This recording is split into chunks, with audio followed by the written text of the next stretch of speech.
la politique achat responsable chez Sensrad. Du coup, on y va, on fait comme ça? Ouais, bah Très merci bien. beaucoup à tous. Super, merci beaucoup Joël.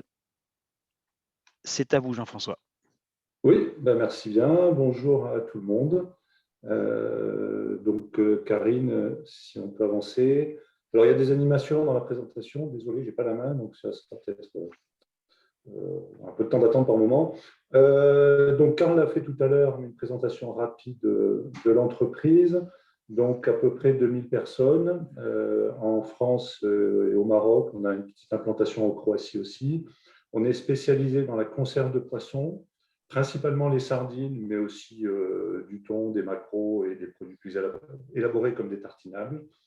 On est connu pour nos marques en grande distribution française, la marque Connétable, mais on est aussi présent dans des réseaux spécialisés bio avec la marque Phare des Cmules et aussi en vente directe aux consommateurs avec une marque Pointe de Pama. On travaille un peu sur tous les réseaux de distribution. On fait aussi de la marque distributeur, évidemment, sur le marché français principalement. Et on est engagé depuis longtemps dans des démarches de certification, qu'elles soient plutôt entreprises, avec l'ISO 14001, l'IFS qui concerne plutôt la sécurité des aliments, la RSE, avec une démarche pilotée par une interprofession qui s'appelle la FEF, et puis des démarches de certification plutôt produits. Le label rouge, qui est une spécificité française qui revendique des qualités organoleptiques des produits, plutôt haut de gamme, mais aussi des produits bio. Revendication aussi du pavillon France, c'est-à-dire qu'on travaille avec des bateaux français. Voilà. En termes d'achat, ils sont assez divers chez nous. C'est forcément un poste important dans le fonctionnement de l'entreprise. On a des produits assez peu transformés malgré tout. Donc, on a avant tout du poisson. Et c'est ce que je développerai tout à l'heure. On a différents ingrédients, des huiles, des légumes, des épices. Je développerai aussi un petit peu plus brièvement le cas des épices sur lequel justement on est moins avancé. Ça permettra de faire le lien avec ce que l'on fait plutôt bien. On achète aussi des emballages, des boîtes de conserve évidemment, mais aussi des cartons. Et puis on travaille beaucoup aussi en sous-traitance sur des produits dont on n'est pas spécialiste. On va les chercher plutôt dans les zones de production. Je pense à des foies de morue qui viennent d'Islande, des petites sardines qui viennent du nord de l'Écosse, ou bien des moules bio qui viennent de l'Espagne, de Galice. Bon, quelques exemples. Slide suivante. Donc, moi, je voulais vous développer plutôt ce qu'on a mis en place en plusieurs années au niveau de nos achats sur le poisson, avec déjà, dans un premier temps, il y a un peu plus de 20 ans, des engagements sur d'autres marques spécialisées réseau bio avec des choix de méthodes de pêche. Ça a pu être sur le thon, par exemple, la pêche à la ligne. Quelques années après, alors que le logo MSC, que certains connaissent peut-être parmi vous, qui est le logo pêche durable le plus reconnu aujourd'hui dans le monde entier, qui est une démarche privée venant d'Angleterre. Donc, on a poussé la pêcherie à la sardine bretonne à s'engager dans la certification MSC. C'était à l'époque la deuxième pêcherie française certifiée MSC. Et on a été la première conserverie de poissons en France à pouvoir revendiquer une pêche durable sur nos produits à base de sardines. Un peu plus récemment, on a une démarche plutôt interprofessionnelle au sein de notre syndicat avec nos différents confrères pour fixer un certain nombre de bonnes pratiques autour de la qualité des produits, mais aussi du respect de la ressource et de la transparence et de la traçabilité. On a franchi probablement un cap en 2015, et c'est ce que je vais développer un petit peu plus, en mettant véritablement en place une politique d'achat responsable autour de différents piliers. 4 piliers: qualité produit, gestion de la ressource, exigence sociale et transparence. Donc, slide suivante pour que je vous explique comment ça s'est fait. En fait, on est parti des différents enjeux. On va arrêter là, peut-être non. Bon. On est parti des différents enjeux. À l'époque, en plus, il y avait une forte campagne de Greenpeace qui mettait en cause les entreprises au niveau de la pêche du thon, et notamment la pêche sur ce qu'on appelle des dispositifs de concentration de poissons, qui sont des radeaux qui permettent de pêcher des quantités très importantes de poissons, et notamment des juvéniles. Et donc Greenpeace nous disait, il n'y a qu'une solution à ce problème, il faut aller vers la pêche à la ligne, et notamment sur le thon albacore, qui était considéré comme surpêché. Et nous, notre réponse a été de dire, attention, les réponses ne sont pas si simples. Et en fait, en tant qu'entreprise, on se doit, nous, de prendre en compte un certain nombre d'enjeux. Et finalement, les choses sont beaucoup plus complexes. Et on ne peut pas ne regarder ou ne faire nos choix d'achat uniquement sous l'angle de la durabilité de la ressource. Et c'est pour ça qu'il nous faut prendre en compte la qualité des produits, notamment pour Chancerelle, qui a un positionnement plutôt premium au niveau de ses produits. Pour nous, offrir des produits de qualité à nos consommateurs est important.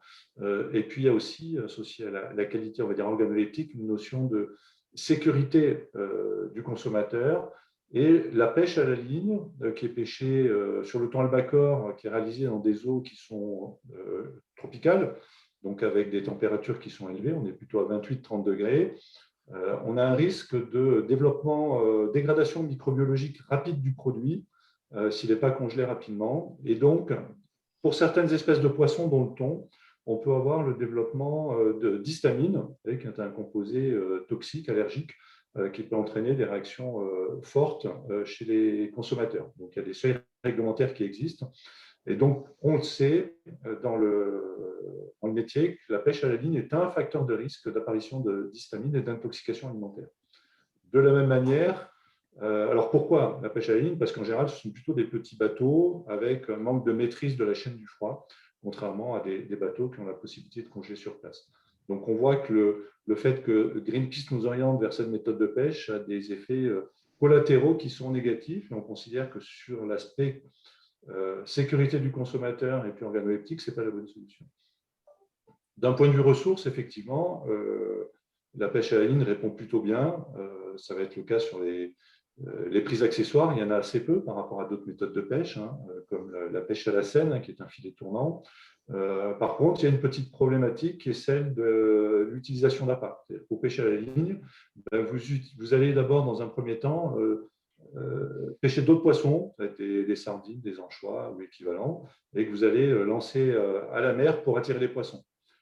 Dans certains cas, ces petits poissons peuvent être en danger ou surpêchés. Donc la réponse, la solution n'est pas parfaite non plus. D'un point de vue social, et pour nous c'était important d'intégrer cet enjeu, les ONG n'en parlent pas, ou Greenpeace n'en parle pas, mais d'autres vont en parler. On a dans certains cas, dans la pêche à la ligne, ça se passe dans des pays où il y a un droit social qui est assez faible, et finalement, on va parler même d'esclavagisme dans certains pays, notamment en Asie, et il n'y a pas de contrôle qui est fait, et donc on a plus de difficultés à savoir ce qui s'y passe. Par contre, on a d'un point de vue social, un élément qui me semble intéressant dans la pêche à la ligne, c'est par rapport à de la pêche plus industrielle, c'est que le fruit de la pêche profite finalement à la famille du pêcheur, donc il y a un bénéfice pour les communautés littorales. Et pour finir, en termes de transparence, dans le cas particulier de la pêche à la ligne, on sait qu'il y a eu pendant longtemps beaucoup de triches avec des faux certificats qui circulaient et des problèmes de pêche illégale, des problèmes de traçabilité. Donc, on a un manque de garantie sur la réalité de la pêche. Donc, on voit finalement à travers cet exemple que les choses ne sont pas si simples et qu'il faut avancer. Il va y avoir un commentaire en bas de la slide, Karine. Voilà, en fait, il nous faut trouver, en tant qu'entreprise, un point d'équilibre entre différents enjeux qui sont souvent contradictoires. Et puis aussi, je crois que c'est important, c'est qu'une entreprise, elle doit avoir des partis pris. C'est-à-dire qu'on ne peut pas répondre à tous les enjeux comme ça, en claquant des doigts. Donc, on doit faire des choix et tenir compte un peu de nos forces, mais aussi nos valeurs. Slide suivante. Voilà, donc en 2015, on a fixé ces grands principes. Et puis en 2019, donc là c'est récent, on a décidé d'aller un cran plus loin dans notre approche et de faire reconnaître par un organisme indépendant, Bureau Veritas, notre démarche d'achat responsable. On a dû, dans ce cadre-là, définir des critères. On a 36 critères qui couvrent ces 4 piliers sur lesquels on a défini une échelle de notation. L'idée, c'est de se dire on est entre -2 et +2. Finalement, 0, ça va être le standard du marché. Ben, nous, on veut faire mieux que le marché. Alors, j'ai pas, comme on avait un temps un peu limité, je n'ai pas listé les exemples, mais je peux vous les communiquer oralement. En fait, on est, comme l'exprimait Joël tout à l'heure, un peu sur la notion de risque. C'est-à-dire qu'on va identifier le risque qu'il y a sur chacun de ces piliers à ce qu'il y ait des problèmes. Ça va être sur le social, sur la qualité. Et on va compléter notre grille par des mesures de compensation éventuelles.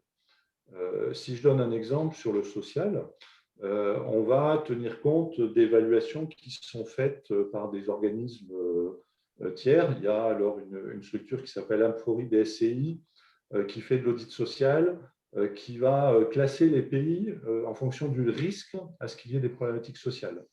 On a aussi le Global Slavery Index qui fait une classification des pays sur le risque d'esclavage moderne.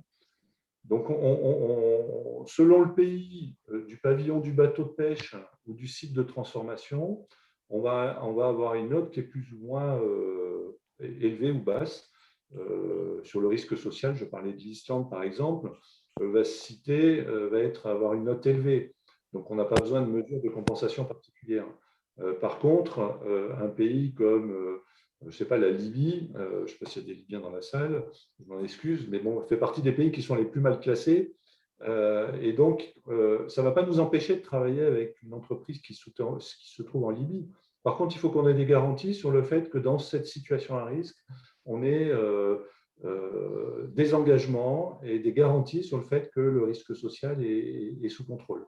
Donc, pour ce faire, on va s'appuyer sur des certifications sociales, par exemple. Ça peut être le cas, on a cité le SMETA tout à l'heure, mais l'Amfori BSCI fait la même chose, voilà, qui offre des garanties complémentaires. Il peut y avoir aussi des audits sur place. Donc, ça, c'est un exemple sur le cas du social. Sur la qualité des produits, on va tenir compte des problématiques de contaminants et associées aux méthodes de pêche aussi. Pour l'histamine, les contaminants qui sont présents dans certaines eaux ou pas. Et donc, si on considère que sur une espèce donnée, on a un risque d'avoir des contaminants type métaux lourds, par rapport à l'espèce et à la zone de pêche, on va avoir des plans de contrôle spécifiques, voire on peut aller jusqu'à des interdictions particulières. Donc, slide suivante. Voilà, ce que je voulais dire, et ça c'est important, c'est que finalement, notre démarche pêche responsable, elle couvre l'ensemble de nos achats. D'ailleurs, ce n'est pas une approche marketing en disant on va faire de la pêche responsable sur 5% de notre gamme. C'est une démarche qu'on a prise à la base sur l'ensemble de nos achats. Et donc, ce sont des choix qui sont engageants, mais qui sont aussi des contraintes, notamment en termes de disponibilité, mais aussi économiques, puisqu'on s'interdit certains approvisionnements quand nos critères, finalement, ne permettent pas de répondre à notre cahier des charges. Exemple, on a sur la sardine, on considère qu'on a un produit de qualité quand il a un certain taux de matière grasse. Donc, le cycle de la sardine fait que le taux de matière grasse varie beaucoup pendant l'année. Il peut varier de 2-3% à pas loin de 20% pour les pics extrêmes le long des côtes marocaines. Et donc, un produit de qualité a besoin d'avoir au minimum 7-8% de matière grasse. Donc, une partie de l'année, on s'interdit d'acheter de la sardine. Ça nous limite un peu, à la fois dans nos approvisionnements, mais aussi dans nos relations. Ça peut rendre plus compliqué la relation avec des pêcheurs qui pêchent toute l'année. Mais c'est un engagement et un parti pris qu'on a pris pour assurer la qualité des produits. Je vous parlais du risque dioxine, on s'interdit certains approvisionnements dans des zones à risque. Sur l'aspect environnemental, suite à la campagne de pêche de Greenpeace en 2015, on avait décidé d'arrêter totalement, et on est le seul intervenant en France de taille significative à l'avoir fait, arrêter la pêche sur dispositif de concentration de poissons. Ça a un coût. Ça limite aussi les approvisionnements. On s'interdit d'acheter des juvéniles, qui sont des petits poissons. Sur le thon albacore, il y a beaucoup d'offres à des tarifs plus intéressants sur des thons qui sont inférieurs à 20 kg. Et puis, je vous donnais tout à l'heure l'exemple du pêche à la ligne. Et bien, on a décidé d'arrêter, même si Greenpeace nous poussait à le faire. On a cherché à limiter aussi les intermédiaires. On avait évoqué tout à l'heure que c'était un facteur de risque. Et puis, on a renforcé notre service qualité matières premières, notre service achat, de façon à généraliser les référencements de nos fournisseurs. Enfin, sur des problèmes, par exemple, de traçabilité, on a considéré, de transparence et de traçabilité, on a considéré qu'il fallait interdire certains pays, c'est-à-dire quand il y avait l'Europe a mis en place dans le domaine de la pêche, pour lutter contre la pêche illégale, des systèmes de carton jaune et de carton rouge.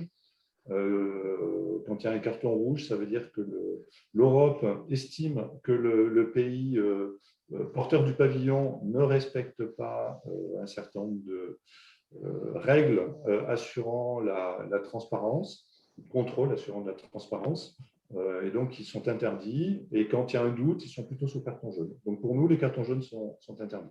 Bon, voilà quelques exemples qui finalement permettent de justifier que la démarche qu'on a mise en place est vraiment engageante. Mais si elle a des contraintes, elle a aussi des bénéfices. Slide suivante.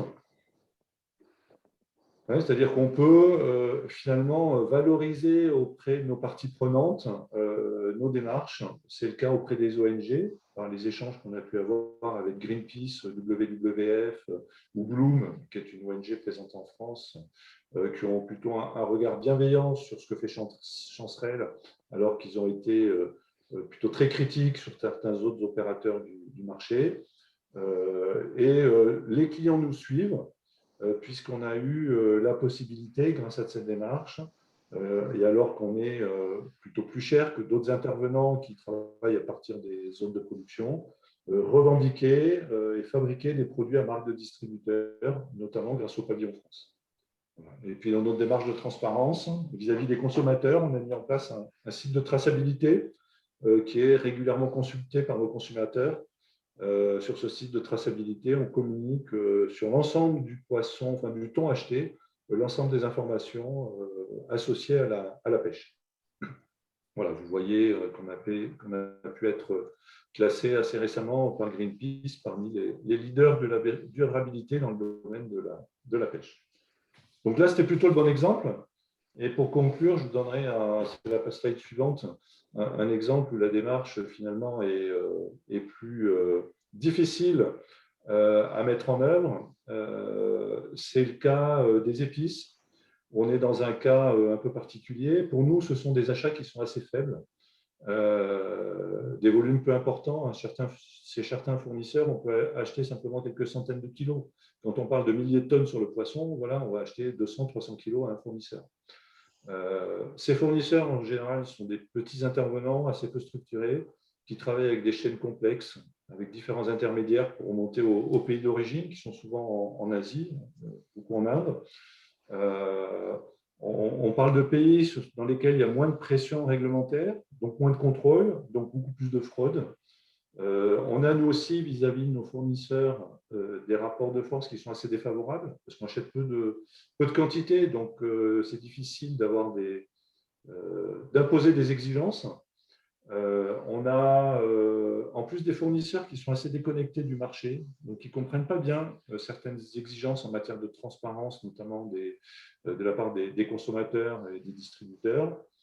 Et puis, problématique, c'est que finalement, ces épices qu'on utilise, qu'on achète en petite quantité, on les dilue dans un nombre très important de produits, et un même lot d'épices va se retrouver dans plusieurs centaines de milliers, voire millions de boîtes. Donc, finalement, un risque en termes de marché qui est important, et c'est pour ça qu'on a malheureusement eu des crises liées à ces épices qui ont des impacts économiques assez forts. En 2016, on avait eu 800 000 boîtes qui avaient été bloquées parce qu'on avait des traces d'amande, qui est un allergène, dans du paprika. On a pu finalement débloquer, mais ça avait été très compliqué. Et puis en cours, vous avez en Europe une grosse crise liée à la présence d'oxyde d'éthylène dans du sésame tout d'abord, puis ensuite dans différentes épices. L'oxyde d'éthylène est un gaz qui est utilisé pour désinfecter en quelque sorte, améliorer la conservation des épices, qui est interdit en Europe. Et là, récemment, on a un fournisseur qui nous a informé que l'une des épices qu'il nous avait commercialisées était contaminée par de l'oxyde d'éthylène, très faiblement. Les quantités sont vraiment minimes, mais les positions de l'administration aujourd'hui en France font qu'on a été dans l'obligation de bloquer ces produits et on va devoir très probablement rappeler une partie qui est sur le marché. Donc on voit que finalement, des fournisseurs qu'on délaisse un peu parce qu'ils représentent assez peu chez nous en termes de volume, peuvent avoir des impacts importants sur le fonctionnement de l'entreprise. Alors quelle solution? Ce n'est pas simple, hein. Il faut qu'on arrive, nous, à probablement réduire un peu le nombre de nos fournisseurs et puis réduire les intermédiaires, travailler plutôt en direct. Et il faut qu'on arrive à sélectionner des fournisseurs, et ça, c'est important, hein, c'est un peu ma conclusion. Il y a des éléments qui sont importants dans la relation qu'on a avec nos fournisseurs, c'est-à-dire qu'il faut qu'il y ait un principe de transparence. Il faut qu'on arrive à identifier des fournisseurs qui ont vraiment un comportement éthique et qui ne vont pas chercher à faire de l'argent à tout prix, quel que soit, avec des possibilités de tricherie, etc. Et puis qu'ils soient engagés dans un principe de légalité, c'est-à-dire qu'ils considèrent que respecter la réglementation est quelque chose d'important, y compris dans des pays où il y a une faible pression réglementaire. Donc on retrouve bien ici les différents principes qui font la RSE, tels qu'ils sont décrits notamment dans l'ISO 26000. Voilà ma conclusion. Alors c'est passionnant, Jean-François. Là, en un